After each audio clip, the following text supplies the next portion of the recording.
आज आपण अगदी कमी वेळेत आणि अगदी मोजक्या साहित्यात चविष्ट अशी पालकची सुकी भाजी बनवूया।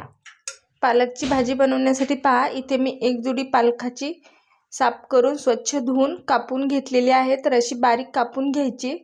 तर त्याच्यासाठी 10 ते 15 लसूण पाकळ्या अशा कापून घेतलेल्या आहेत फोडणीसाठी। आणि 4 ते 5 हिरव्या मिरच्या आपल्या आवडीवर कमी जास्त करायच्या। एक कांदा असा उभा कापून घेतलेला आहे।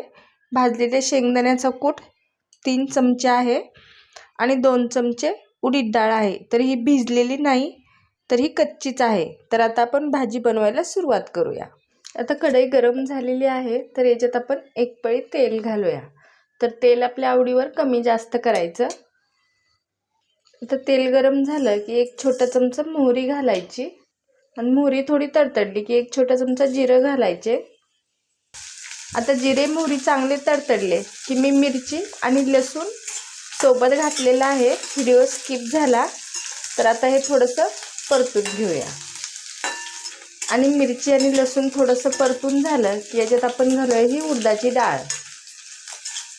तर उडदाची डाळ तुम्ही म्हणता अशी घातल्यानंतर कच्ची लागल, तर कच्ची अजिबात लागत नाही, ती भाजीसोबत अगदी मऊ होऊन जाते। तर तिला भिजवायची गरज लागत नाही। तर उडदाची डाळ घातल्यानंतरही छान परतून झालेला आहे। तर डाळीचा थोडासा रंग चेंज झालेला आहे। तर आता आपल्याला घालायचा कांदा। तर कांदा तुमच्या आवडीवर, तुम्हाला जर बारीक बारीक आवडत असेल तर बारीक कापून घ्या आणि तोही असा थोडासा फ्राय करून घ्यायचा। आता कांदाही थोडासा फ्राय झालेला आहे। तर आता आपण गॅस कमी करायचा। आतापर्यंत मी मोठ्याच गॅसवर सगळं केलं आणि आता आपण याच्यात घालूया पालक।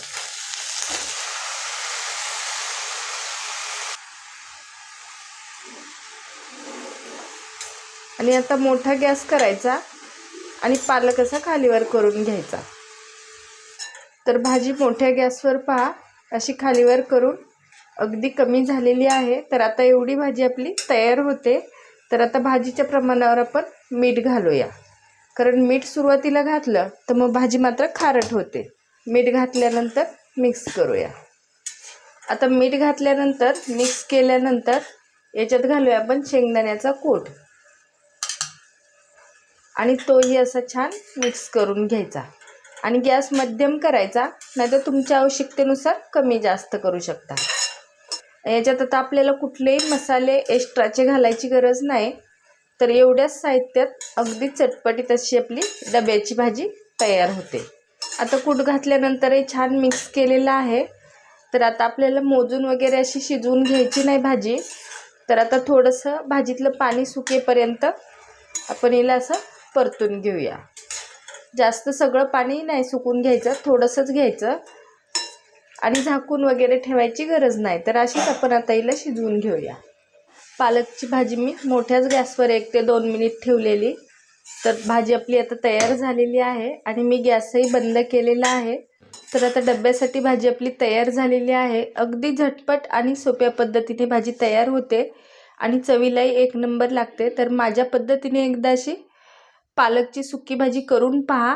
आणि आजची पालकच्या भाजीची रेसिपी जर आवडली तर व्हिडिओला लाईक करा, शेअर करा आणि चॅनलला नक्की सबस्क्राईब करा। धन्यवाद।